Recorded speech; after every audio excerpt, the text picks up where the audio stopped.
السلام عليكم ورحمة الله وبركاته. ازيكم عاملين ايه؟ يا رب تكونوا بخير. يوم جديد ويوم سعيد، بس النهاردة اليوم سعيد قوي قوي قوي بالنسبة لي. هتقولي لي ليه يا ام انس سعيد قوي؟ لان انا رايحة النهاردة للغالية، رايحة لماما. وطبعا مش عارفة اوصف لكم بقى انا بحبها قد ايه. وبالنسبة لي لما بكون رايحة لها بيبقى قد ايه الدنيا كلها بتضحك، والدنيا كلها بالنسبة لي مش سايعاني بمعنى اصح. والمرة دي كمان اكتر لان كان بقالي فترة طويلة ما شفتهاش، فحبيت اروح لها وانا بعمل لها حاجة يعني هي بتحبها. النهاردة هنعمل مع بعض البسيسة او كيكة الذرة. هي طبعا بتحبها جدا، فانا قلت ايه لازم اعملها لها. زي ما انتوا شفتوا كده، الكيكة او البسيسة طالعة طرية وهشة وناعمة جدا وسفنجية. اي نعم هي ارتفاعها مش عالي، لكن انا اللي متعمدة اعمل كده لان كيكة الذرة بتكون خشنة شوية عن الكيكة العادية. فانا بحطها في صينية اوسع، دي مقاس صينية مقاس 26. فبحطها في صينية اوسع بتكون ارتفاعها اقل عشان يعني القطمة بتاعتها تكون اسهل. هندخل دلوقتي على المقادير على طول. عندي 4 بيضات، حط عليهم معلقة صغيرة فانيليا سايلة. هحط عليهم كوباية سكر.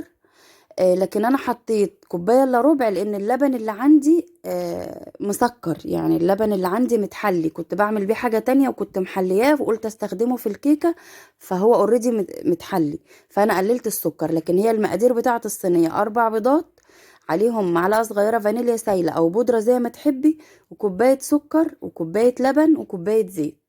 هناخدهم مع بعض في الخلاط، هنضربهم ضرب كويس جدا لحد ما لونهم يفتح معانا.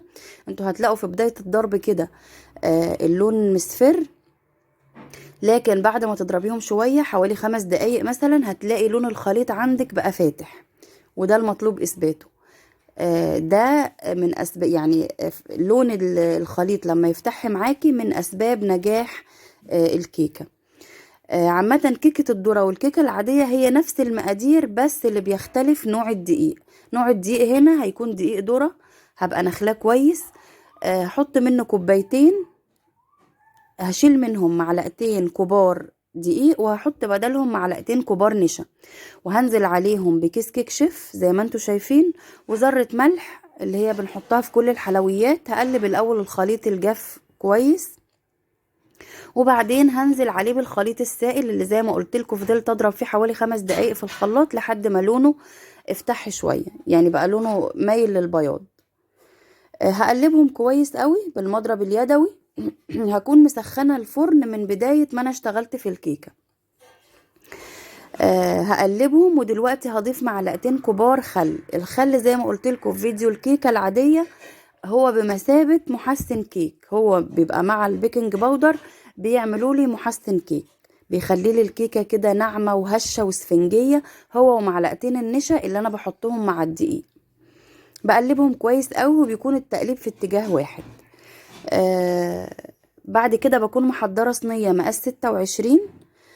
في العادي برضو في الكيكة العادية الصينية بتكون مقاس 24، فبتطلع الكيكة معايا مرتفعة وارتفاعها حلو جدا.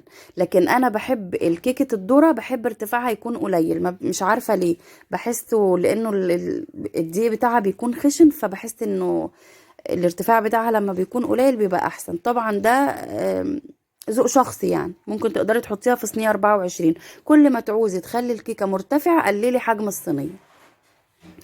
دلوقتي زي ما انتوا شفتوا حطيت المعلقتين الخل، هقلبهم كويس قوي. وزي ما قلت لكم هحطهم بقى في الصينية، وهتفضل في الفرن مدة نص ساعة على الشبكة اللي في النص، ومش هتفتحي عليها الفرن غير بعد نص ساعة. دلوقتي انا حطيت فوطة على الرخامة، لاني بعد ما احط الخليط في الصينية يعني هفضل كده ان انا ارفع الصينية وانزلها شوية بحيث ان هي تخرج اي فقاقيع هوا فيها تخرج منها. هتشوفوني دلوقتي انا هعمل ايه، يعني ايه اللي اقصده بان انا ارفعها. يعني هدبها كده دبتين بحيث لو فيها اي هوا يخرج منها وتبقى مسام الكيكة ضيقة بس.